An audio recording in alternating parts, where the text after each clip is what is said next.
우리 하나님 말씀 함께 보도록 그렇게 하겠습니다. 출애굽기 26장입니다. 하나님 말씀은 출애굽기 26장 1절에서 14절까지 말씀 우리 함께 보도록 그렇게 하겠습니다. 출애굽기 26장 함께 읽습니다. 열 복으로 성막을 만들어라. 그 천은 가늘게 꼰 모시실과 청색 실과 자주색 실과 홍색 실로 그룹을 정교하게 수놓아 짠 것이라야 한다. 각 폭의 길이는 28자로 하고 너비는 넉자로 하되 폭마다 그 치수를 모두 같게 하여야 한다. 먼저 5폭을 옆으로 나란히 이어 한 벌을 만들고 또 다른 5폭도 옆으로 나란히 이어 한 벌을 만들어야 한다. 그리고 나서 나란히 이은 천의 한쪽 가장자리의 복에 청색 실로 고를 만들고 나란히 이은 다른 한쪽 가장자리의 복에도 이와 같이 하여 서로 맞물릴 수 있게 하여야 한다. 서로 맞물릴 두 벌 끝 복 가장자리에 만들 고의 수는 각각 50개이다. 그 고들을 서로 마주보게 하여라. 그리고 금으로 갈고리 50개를 만들어야 한다. 이 갈고리로 두 벌 천을 서로 이어 한 성막을 이루게 하여라. 성막 위에 덮을 천막은 염소털로 짠 11폭 천으로 만들어야 한다. 각 폭의 길이는 30자로 하고 너비는 넉자로 하되 11폭의 치수를 모두 같게 하여야 한다. 5폭을 따로 잇고 나머지 6폭도 따로 이어야 한다. 그리고 6번째 폭은 천막 앞쪽으로 반을 접어서 올려야 한다. 5폭으로 이은 천의 가장자리에 고 50개를 만들고 6폭을 이은 천의 가장자리에도 고 50개를 만들어라. 또 놋새 갈고리 50개를 만들고 그 갈고리를 양쪽 고에 마주 걸어서 한 천막을 만들어라. 그리고 여분으로 남아있는 천막 반폭은 성막 뒤로 늘어뜨려라. 천막 폭 너비에서 양쪽으로 한 자씩 남아있는 것은 성막 양옆으로 늘어뜨려서 성막을 덮게 하여라. 천막 덮개를 2개 더 만들어라. 하나는 붉게 물들인 순양 가죽으로 만들고 그 위에 덮을 또 다른 덮개는 돌고래 가죽으로 만들어라. 아멘. 네, 저희는 계속 성막을 살펴보고 있고 오늘은 성막의 덮개에 대하여서 살펴볼 터인데요. 저희 달력 8월에 보면 덮개에 대해 자세하게 나와 있습니다. 계속해서 우리 1절 같이 한번 볼까요? 26장 1절. 네, 같이 읽습니다. 시작. 열 복으로 성막을 만들어라. 그 천은 가늘게 꼰 모시실과 정색 실과 자주색 실과 홍색 실로 그룹을 정교하게 수놓아 짠 것이어야 한다. 아멘. 열 폭으로 성막을 만들어라. 밑줄 그어주시고 성막에 동그라미 쳐주시고 오늘은 이제 성막의 덮개를 보는데요. 성막의 덮개는 총 4개로 되어져 있습니다. 4겹으로 한번 보여주시겠어요? 첫 번째는 이렇게 수놓은 그러한 이제 천으로 되어져 있고 두 번째 덮개는 양털로 짠 이제 천으로 두 번째 덮개가 되어져 있고요. 세 번째 덮개는 붉게 물들인 이제 가죽입니다. 그래서 순양 가죽으로 되어져 있고 이제 네 번째 덮개는 돌고래 가죽으로 그렇게 4가지의 덮개로 4개의 덮개로 되어져 있는 것이 성막의 덮개가 되어져요. 이 성막의 덮개 하나하나 있는 것들은 예수님에 대한 설명으로 되어져 있고 그래서 성막의 덮개를 예수님으로 중심으로 한번 살펴보도록 그렇게 할 터인데, 오늘 1절에 보면 첫 번째 덮개가 나옵니다. 다시 한번 우리 1절 같이 읽어 시작. 열복으로 성막을 만들어라. 그 천은 가늘게 꼰 모시실과 청색실과 자색실과 홍색실로 그룹을 정교하게 수놓아 짠 것이어야 한다. 여러분, 천은 가늘게 꼰 모시실 밑줄 그어주시고, 청색실 밑줄 그어주시고, 자주색실 밑줄 그어주시고, 홍색실 밑줄 그어주시고. 이렇듯이 첫 번째 이제 천은 4가지의 색깔로 되어져 있어요. 그래서 가늘게 꼰 모시실, 세마포 흰색, 그리고 청색, 그리고 자주색, 자색, 그리고 홍색실, 홍색, 4가지의 색깔로 되어져 있습니다. 이 4가지의 색깔은 바로 우리 예수님의 정체성 그리고 성품을 잘 설명하게 되어져요. 첫 번째가 바로 이제 실이 흰 세마포, 흰 이제 가늘게 꼰 모시실이지요.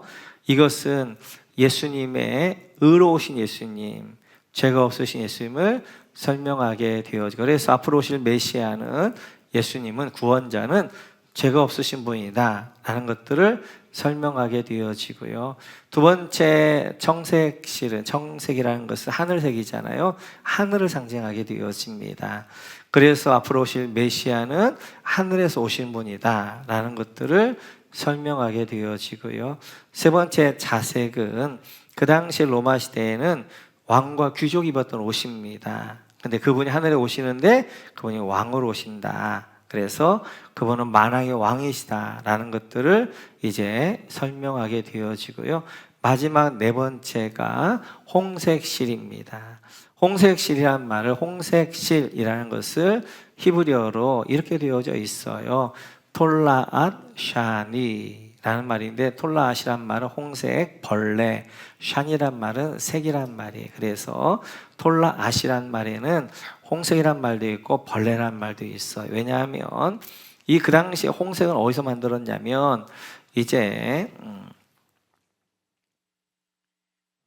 코치닐이라는 벌레가 있었습니다. 코치닐 벌레가 죽으면서 뭉개지면서 거기서 이제 홍색이 나오게, 그걸 염료로 만들어서 홍색실을 만들어서, 홍색실을 이제 이렇게 홍색실, 벌레실 그렇게도 이야기합니다. 그래서 이 코치닐은 우리 예수님을 잘 예표하고 있죠. 홍색 이제 코치닐이 깨어져서 거기서 붉은색 염료가 나오게 되어졌던 것처럼, 우리 예수님께 십자가에서 죽으셔서 붉은 피를 흘리셨던 것들을 잘 설명하고 있는 그러한 이제 벌레가 되어지면, 그래서 시편 22편을 보게 되어지면 다윗이 이렇게 이야기해요. 나는 사람도 아니고 벌레입니다. 메시아에 대한 예표의 설명에서 이 벌레라는 것은 코치니를 이야기하는 거예요. 그래서 바로 앞으로 오실 메시아는 바로 죽으셔서 붉은 피, 그래서 우리의 보혈을 주실 분이라는 것들을 설명하게 되어집니다. 이 4가지 색으로 어떻게 할 것이냐, 이제 1절의 끝쪽에 보면 여러분 밑줄, 그룹을 정교하게 수놓아 짠 것 밑줄 그어주시고, 이렇게 4가지 색으로 이제 이렇게 수를 놓아요. 그래서 그룹이란 천사의 수를 놓아서 만듭니다. 보여주시겠어요?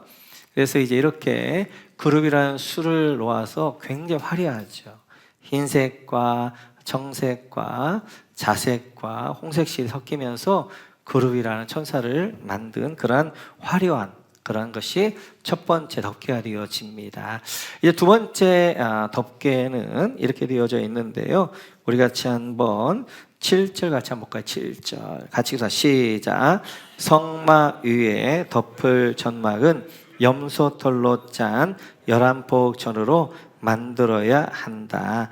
염소털로 짠 11폭 천 밑줄 그어주시고, 두 번째 이제 덮개는 염소털로 짠 실로 휘장으로 만들라는 거예요.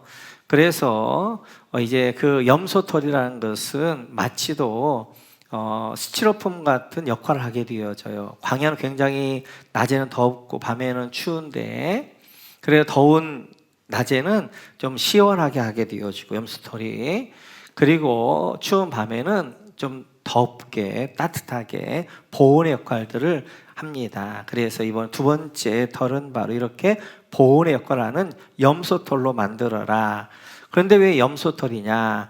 염소가 가지고 있는 의미들이 있죠. 우리 한번 레위기서 한번 볼까요? 같이 읽죠. 시작. 또한 그는 순염소 2마리를 끌어다가 회막 어귀에 주 앞에 세워놓고 그 순염소 2마리를 놓고서 제비를 뽑아서 주에게 바칠 염소와 아사셀이 바칠 염소를 결정하여야 한다. 아멘. 대속제일에 2마리의 순염소를 이제 끌어오는 거예요. 제비를 뽑아서 하나는 속죄 제물로 바치는 순염소, 또 하나는 아사셀 염소가 되어져요. 그래서 대제사장이 이 순염소를 잡아서 그 피를 가지고 어디를 들어가는 거예요? 지성소 안에 들어가는 것입니다. 바로 우리 예수님께서 우리 속죄 제물로 오실 것을, 앞으로 오실 메시아는 우리 속죄 제물로 오실 것을 설명하는 것이 바로 염소털 덮개가 되어져요. 뿐만 아니라 세 번째 덮개는 우리 14절을 보면 이렇게 말씀하십니다. 14절 같이 한번 시작. 청막 덮개를 2개 더 만들어라.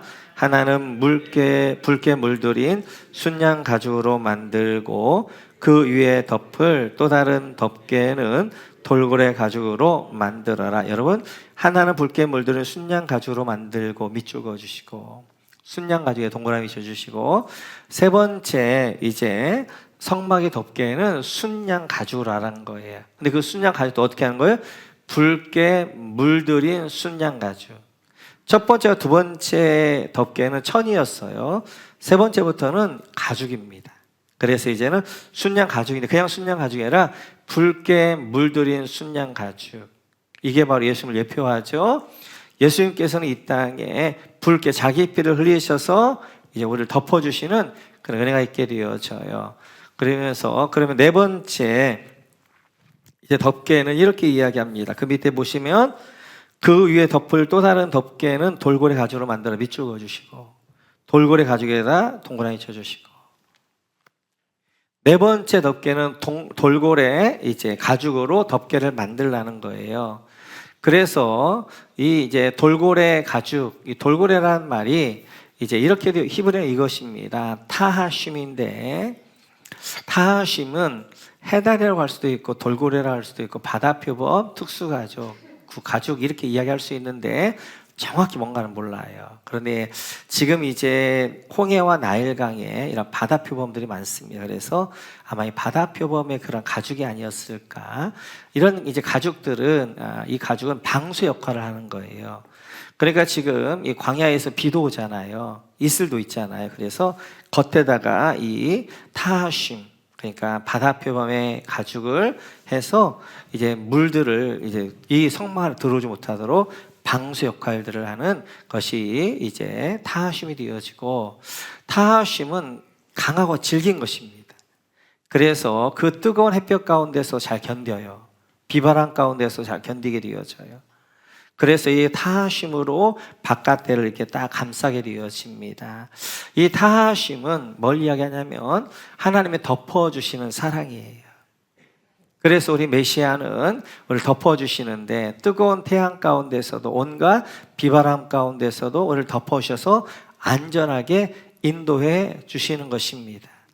타하심, 물개 가죽이랄지 뭐 돌고래 가죽이랄지 아니면 바다병 가죽들은 특징이 까매요, 까매.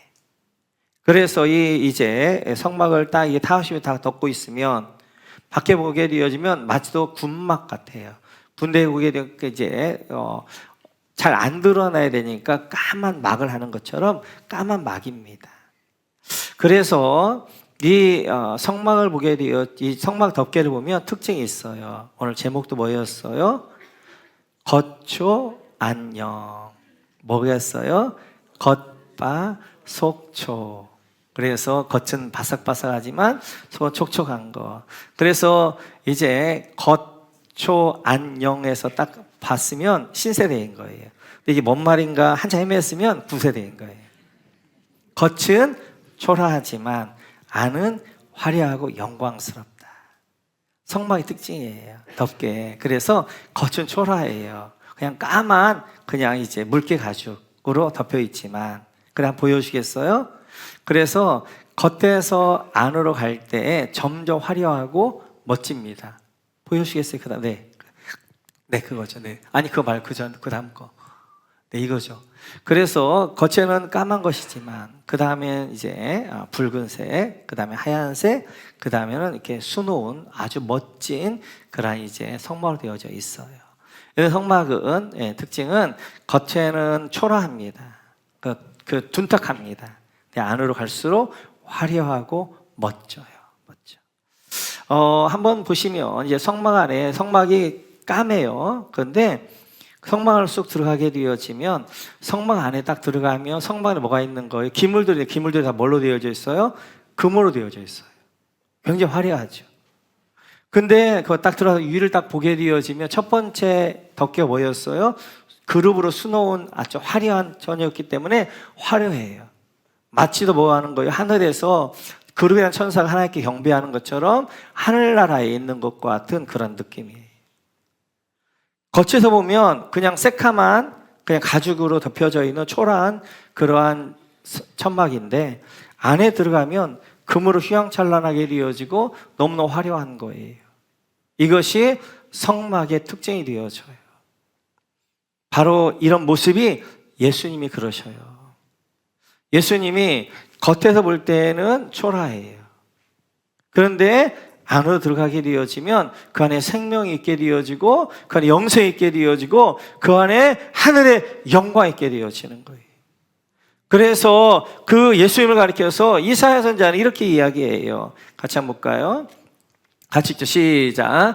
우리 주는 주 앞에서 마치 연한 순과 같이 마른 땅에서 나온 싹과 같이 자라서 그에게는 고운 모양도 없고 훌륭한 풍채도 없으니 우리가 보기에 흠모할 만한 아름다운 모습이 없다. 그는 누구예요? 메시아는. 앞으로 메시아는 어떤 거예요? 앞에 보여주시겠어요? 그는 마치도 마른 땅에서 사막에 나온 그런 싹과 같은 거예요. 얼마나 초라한지 몰라요. 그래서 고용 모양도 없고 훌륭한 풍채도 없고 흠모할 만한 것이 아무것도 없는 거예요. 나다나엘 같은 경우에도 그 예수님을 가리켜서 이렇게 이야기합니다. 같이 읽죠. 시작. 나다나엘이 그에게 말하였다. 나사렛에서 무슨 선한 것이 나올 수 있겠소? 빌립이 그에게 말하였다. 와서 보시오. 나사렛에서 이야기하는 거예요. 그 초라한 예수를 보시면서 어떻게 나사렛에서 그 촌동네에서 그곳에서 메시아가 나올 수 있겠느냐. 그래서 예수님은 가장 이 땅에 초라하게 오시는 거예요. 어디 오시는 거예요? 그래서 마구간의 말구에 오시는 거예요. 그리고 저 산골 나사렛 하시게 되어지고 그리고 목수의 아들로 초라하게 오시는 거예요. 얼마나 고생을 하셨는지 예수님을 보면서 사람들이 이렇게 이야기합니다. 같이 한번 볼까요? 시작. 유대 사람들이 예수께 말하였다. 당신은 아직 나이가 50도 안 되었는데 아브라함을 보았다는 말이에요. 예수님 몇 살이에요? 갓 30 넘었어요. 근데 예수님을 가리켜 뭐라고 이야기하는 거예요? 50도 안 된 사람이 그렇게 늙어 보였던 거예요. 늙어 보였던. 이런 말씀도 위로가 되어지지요. 네? 네. 뭐 흰머리 저 젊습니다. 머리 휘어도 그렇듯이 예수님께서는 초라했어요. 태생도 초라한 태생이고 그리고 태어난 집안도 초라한 집안이고 사는 곳도 나사렛 것 같고 그리고 얼마나 고생했는지 얼굴이 30밖에 안 된 나이가 30밖에 얼굴 50될 정도로 그렇게 늙으신 아버님이 일찍 돌아가셔서 이제 가업을 이으셔야 되니까 목술이 예수님의 손을 만져보면 다 울었다는 거잖아요. 얼마나 손이 굳었는지 여기에 괭이가 매기고 그랬는지 아마 그렇게 초라한 모습으로 이 땅에 오셨어요. 그렇다면 왜 그 하나님의 영광, 그 충만함, 그런 하나님께서 왜 초라하게 이 땅에 오셨느냐 하는 거예요. 그 하늘의 영광 가운데 그 화려함 가운데 오셨으면 얼마나 좋았겠느냐. 왜냐하면 만약 예수님의 메시아가 겉을 화려하게 멋지게 그리고 왔다면 그 겉을 보고 화려함을 보고 예수님을 쫓는 사람들이 많았을 거예요. 그러나 겉으로 보기에 되면 너무 초라한 거예요. 메시아 같지도 않은 거예요. 흠모할 만한 것이 없는 거예요. 그러니까 진짜가 보이는 거예요. 진짜가. 예수님을 만나보고 예수님과 함께 살아보고, 그리고 이분이 진짜 메시아구나, 그때 믿음을 가진 사람이 진짜 믿음이 되어지는 거예요. 그래서 알곡과 가라지를 구별하기 위해서 예수님께서 겉을 화려하게 온 게 아니라 초라하게 오셨지만, 그러나 그 예수님 안에 들어가 보면 그 안에 하늘 영광이 있게 되어지고 하늘의 풍성함이 있게, 그 생명이 있게 되어지고, 그 예수님을 만난 사람만이 진짜니까 그런 사람들을 위하여서 예수님께서는 겉은 초라하게, 안은 영광스럽게 오셨어요. 그 중요한 것은 내가 그 예수님을 어디서 만나냐 하는 거예요. 밖에서 성막을 보는 사람들은 새까만 초라한 성막만 보일 거예요. 그러나 그 성막 안으로 들어가서 보는 사람들은 그 안에 있는 금으로 되어져 있는 금촛대, 금향단, 그런 금의 화려함과 하늘의 영광을 볼 거예요. 마찬가지예요. 내가 지금 예수를 믿는데 어디서 예수님을 만나고 있느냐 하는 것이, 어디서 예수님을 보고 있느냐 하는 것이 중요한 거예요. 밖에서 예수님을 보게 되어지면 예수 믿는 것처럼 초라한 게 없어요. 예수님은 누구예요? 이 로마의 죄인이어서 십자가에 죽은 그 죄수란 말이.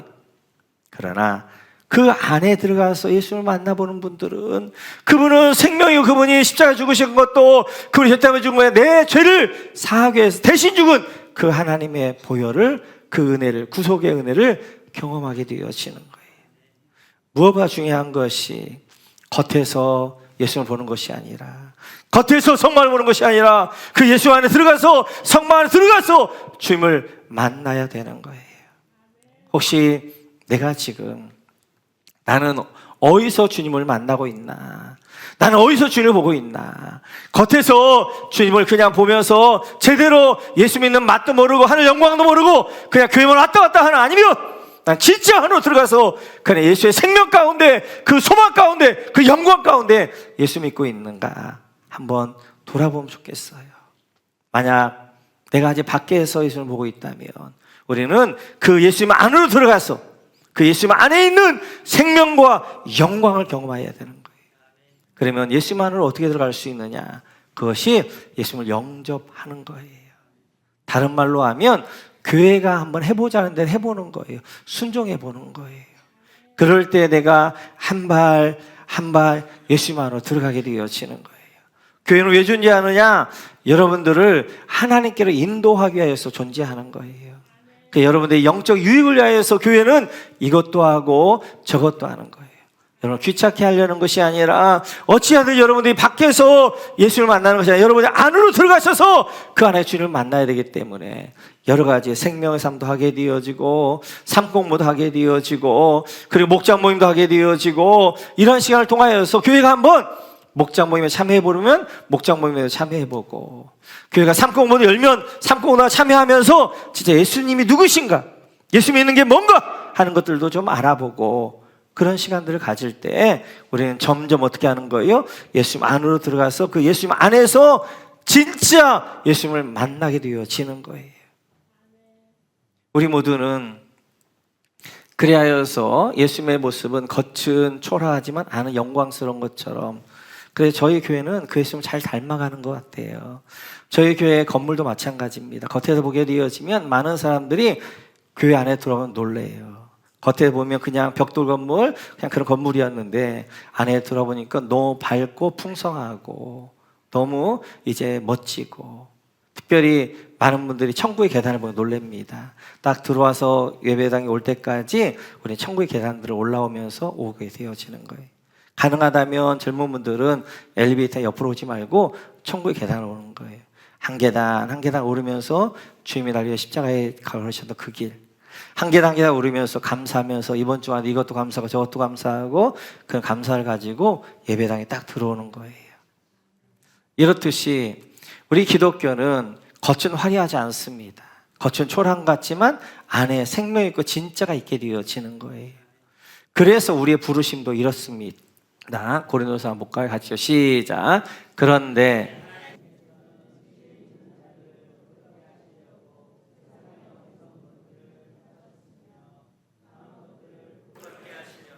세상의 약한 것들을 택하셨습니다. 아멘. 우리가 그렇지요. 우리는 다 어리석은 자고 강하자고 약한 자들인데 이렇게 어리석고 약한 자들을 부르신 것은 우리 안에 하나님의 보배를 담기 위해서 부르셨어요. 세상 사람들이 볼 때에도 교회라는 것이 막 대단한 능력이 있거나 대단한 화려하거나 막 이렇지 않단 말이에요. 그리고 교회 다니는 사람들도 뭐 대단한 사람들도 아니에요. 볼 때 뭐 그렇게 잘나고 그렇게 뭐 세상적으로 그런 사람도 아니란 말이에요. 그럼 우리를 통하여서 하나님은 하나님의 복음이 증거되기를 원하시는 거예요. 근데 우리는 이렇게 기도하죠. 하나님, 저를 좀 아름답게 만들어 주세요. 저를 좀 성공하게 만들어 주세요. 그래, 아름다워 성공해서 하나님을 드러내고 이제 예수 믿으니까 저기 성공한다, 많은 사람 예수 믿게 해주세요. 아닙니다. 주님은 그런 방법을 사용하지 않으셔요. 예수님이 오병이어의 떡으로 이제 보리떡 5개, 물고기 2마리 5,000명 먹을 때 많은 사람들이 왔어요. 떡을 먹으려고. 근데 예수님이 진짜 하나님의 말씀을 전하자 내가 생명의 떡이다 할 때 그 예수님을 다 따라갔단 말이에요. 마찬가지예요. 예수를 믿으면 막 갑자기 부자가 되고 갑자기 건강해지고 갑자기 막 달라지면 안 믿을 사람이 없지요. 그러나 예수를 10년 믿어도 별로 달라진 것도 없는 것 같아요. 별로 복받은 것도 없는 것 같아요. 별로 나은 것도 없는 것 같아요. 그러면 끝까지 믿음을 지켜가는 그게 알곡인 거예요. 그게 알곡. 그래, 하나님 우리를 화려하게 만들지 않습니다. 우리 성공스럽게 만들지 않습니다. 연약한 모습대로, 부족한 모습대로, 어리석은 모습대로 그 하나님을 찬양하며 하나님 영광 돌리기 원하시는 것이 우리의 모습이 되어지는 거예요. 그래서 우리는 어찌하든지 겉을 화려하게 만들려고 하지 말고 속 사람을 아름답게 만들어 가셔야 돼요. 우리 기독교는 겉을 화려하게 만드는 게 아니에요. 우리도 겉을 화려하게 물론 꾸미지 말라는 말 아니지만 겉만 화려하게 꾸미지 말고 내 속사람, 진짜 품이 있는 사람, 내면이 멋진 사람, 풍기는 게 정말 아름다운 사람, 그런 사람으로 우리를 다듬어 만들어 가셔야 돼요. 그래서 경건 가운데 이렇게 말씀하십니다. 마태복음 6장 한번 볼까요? 같이 시작. 너는 자선을 베풀 때에는 오른손이 하는 일을 왼손이 모르게 하여 내 자선 행위를 숨겨두어라. 그리하면 남모르게 숨어서 보시는 내 아버지께서 너에게 갚아주실 것이다. 아멘. 마태복음 6장에 보면 기독교인이 해야 되는 3가지 경건이 나옵니다. 구제, 기도, 금식. 이 3가지의 특징이 뭐냐면 은밀하게 하는 거예요. 은밀하게. 근데 어떻게 은밀하게 하냐? 오른손이 하는 것을 왼손이 모르게 하는 거예요. 왜냐하면 오른손이 하는 것을 왼손이 알면 자꾸 자랑하고 싶은 거예요. 드러내고 싶은 거예요. 겉으로 화려하게 하고 싶은 거예요. 그런데 오른손이 하는 걸 왼손이 모르게 되어지면 자꾸 자기 내면을 살피게 되어지는 거예요. 자꾸 자기를 내면을 풍성하게 하는 거예요. 우리 기독교는 겉을 화려하게 하는 게 아니에요. 내면, 내 영의 사람, 내 속사람을 강하게 하는 것이고 내 속사람을 풍성하게 하는 것이고 여기서부터 풍성함과 아름다움이 흘러 넘치게 되어지는 것입니다. 우리 모두 예수님처럼 겉은 초라할 수 있지만 그 안은 영광스러운 것처럼 우리 겉은 화려하지 않지만 그 안은 하나님의 영광으로 충만하신 여러분 모두가 되시기를 주님의 이름으로 축원합니다. 성막이 주는 2번째 의미는 하나 되어집니다. 하나 되어짐. 우리 같이 한번 3절 한번 볼까요? 3절.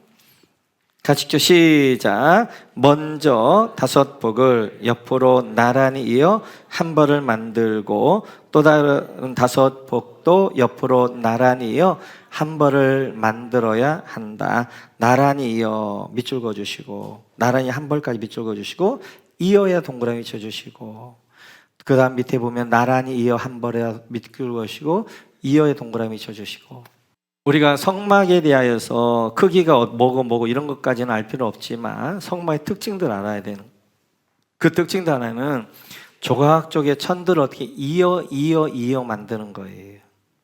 그래서 한쪽은 5폭의 천을 만들고 또 한쪽 5폭의 천을 또 만드는 거예요. 그런 다음에 4절 같이 한번 볼까요? 4절 같이 읽죠. 시작. 그리고 나서 나란히 이은 천에 한쪽 가장자리의 폭에 청색 실로 고를 만들고 나란히 이은 다른 한쪽 가장자리의 폭에도 이와 같이 하여 서로 맞물릴 수 있게 하여야 한다. 서로 맞물릴 수 있게 하여야 된다. 밑줄 그어주시고 이렇게 천들을 이어 만드는 거예요. 그리고 5폭을 만들고 5폭을 만들어서 서로도 맞물려서 이어요.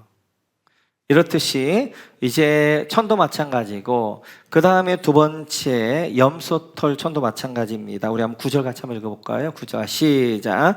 5폭을 따로 잇고 나머지 6폭도 따로 이어야 한다. 그리고 6번째 폭은 천막 앞쪽으로 반을 접어서 올려야 한다. 여러분, 5폭을 따로 잇고 밑줄 그어주시고, 잇고에다 동그라미 쳐주시고, 나머지 6폭도 따로 이어야 한다. 이어야 한다. 밑줄 그어주시고, 그 밑에 줄에 반을 접어서 올려야 한다. 밑줄 그어주시고. 이제 안에 있는 수놓은 천은 10폭이에요. 그러나 바깥에 있는 염소털의 천은 11폭이에요. 왜냐하면 이걸 덮어야 되니까. 그런데 여긴 5폭도 있고 6폭도 있고 그 다음에 접어서 어떻게 하는 거예요? 같이 만들게 되어지는 거예요. 그래, 이렇듯이 이제 성막의 특징은 조각조각들을 이어서 함께 이어서 만들게 되어져요. 그러면서 6절에 보면 이렇게 말씀하십니다. 6절 같이 읽죠. 시작. 그리고 금으로 갈고리 신계를 만들어야 한다. 이 갈고리로 두벌천을 서로 이어 한 성막을 이루게 하여라. 아멘.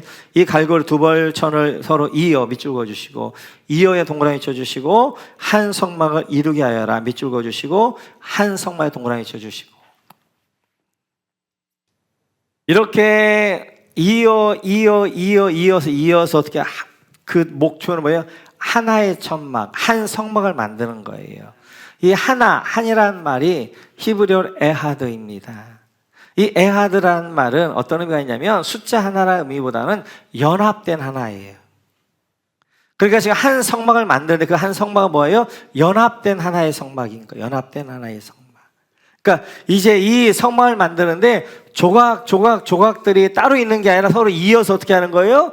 5폭이 되어지고, 그리고 5폭이 되어 또 그걸 서로 이어서 하나의 성막을 만들게 되어지는 거예요. 염소털 이제 짠 7도 마찬가지고. 그리하여서 이 성막은 성전이 되어지고, 성전은 나중에 우리 교회가 되어지는데, 교회도 마찬가지예요. 우리 한 분 한 분들이 서로 뭐예요? 이어서 하나 되어져서 하나의 교회를 이루는 거예요. 그 바울 사도는 에베소서에서 이렇게 이야기합니다. 같이 읽죠. 시작.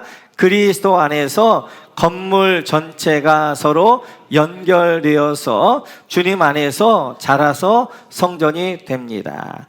그리스도 안에서 서로 연결되어 이어서 하나가 되어지는 거예요. 그러니까 우리의 모건교회라는 것은 하나하나 따로따로 서로서로 연결하고 있고 목장으로 이어지고, 각자 하나하나가 뭐예요? 목장이 이어지고, 목장은 또 목장끼리 초원끼리 이어지고, 또 초원은 또 교회 안에 이어지고, 그래 이어서 함께 교회를 이뤄가는 거란 말이에요. 모건교회는 여러분들인 줄 믿습니다. 여러분들이 함께 만들어가는 교회가 모건교회고, 이 교회가 그런 교회가 되어져요. 중요한 거 보여주시겠어요? 여기서 보면 잘라서 서로 연결, 주님 안에서 어떻게 하는 거예요? 중요한 것이 잘하는 거예요. 그러니까 우리가 서로 연결되어지는 끝이 아니라 이 모건교회 커지기 위해서는 서로가 영적으로 자라야 되는 거예요. 함께 자라는 거예요.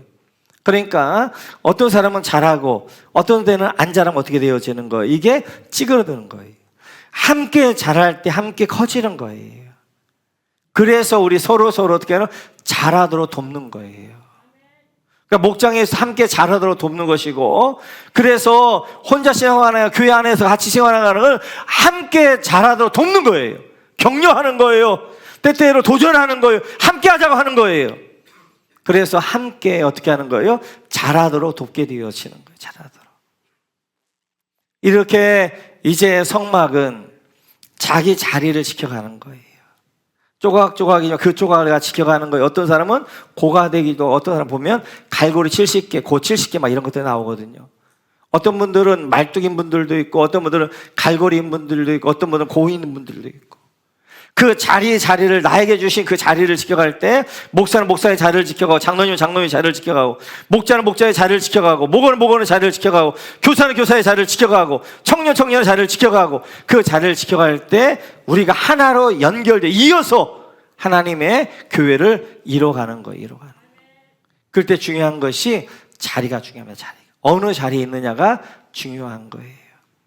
열대의 우림에 있는 나무들은 늘 푸르릅니다. 잘 자랍니다. 근데 사막에 있는 나무들은 늘 메마르고 그리고 자라지 못해요. 나무의 차이인가요? 아닙니다. 그 나무가 어디에 있느냐의 차이. 어디에 있느냐. 열대 우림에 있었더니 거기에는 비가 매일마다 쏟아집니다. 뜨거운 햇빛들이 있어. 그러니까 이제 나무가 잘 자랄 수 있는 환경이 되어진 거예요. 그러니까 잘 자라는 거예요. 그런데 사막이나 환경에 있게 되어진 나무는 거기는 비가 오지 않아요. 그 자리 가운데 있게 되어지니까 자라질 않는 거예요. 마찬가지예요. 내가 어느 자리에 있느냐 하는 것이 내 삶을 결정하게 되어져요.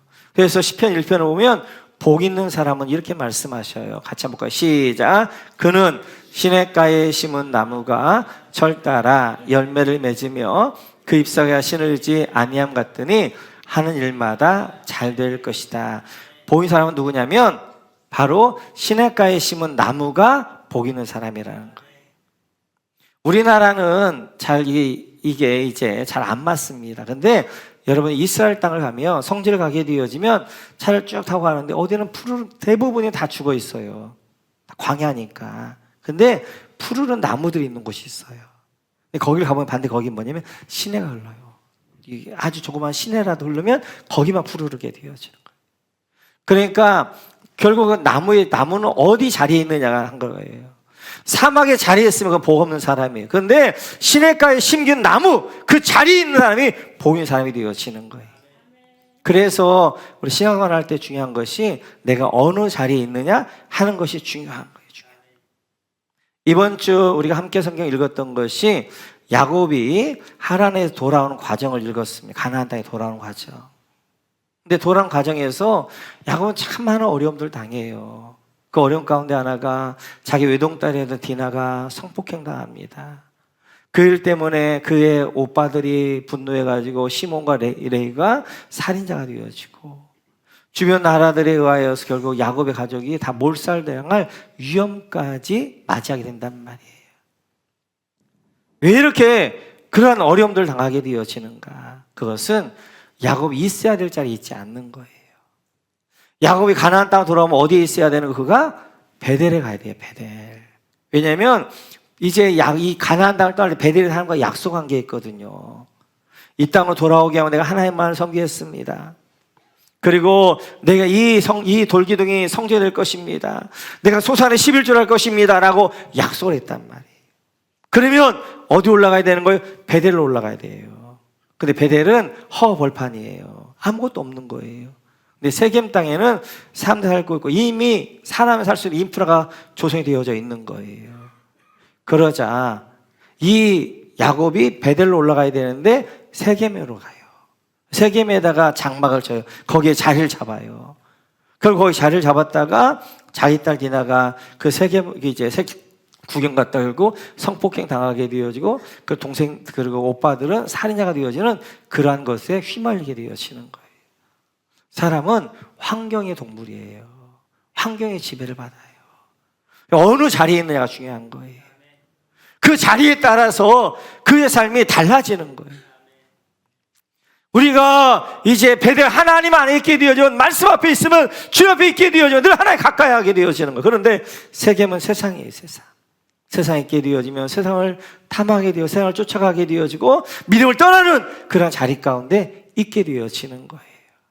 중요한 것은 우리 모두가 있어야 될 자리가 있어야 되는데 그 있어야 될 자리가 어디냐? 그 세상이 아니라 바로 이제 베델 하나님의 집 하나님 안에 있어야 됩니다. 이번 한 주간도 우리 모두 내가 있어야 될 자리가 어딘가 다시 한번 하면서 어떻게 하나님께 가까이 가고 어떻게 하나님 말씀 안에 어떻게 하나님 믿음 안에 있으려고 하는 이런 모두가 되시기를 주님의 이름으로 축원합니다.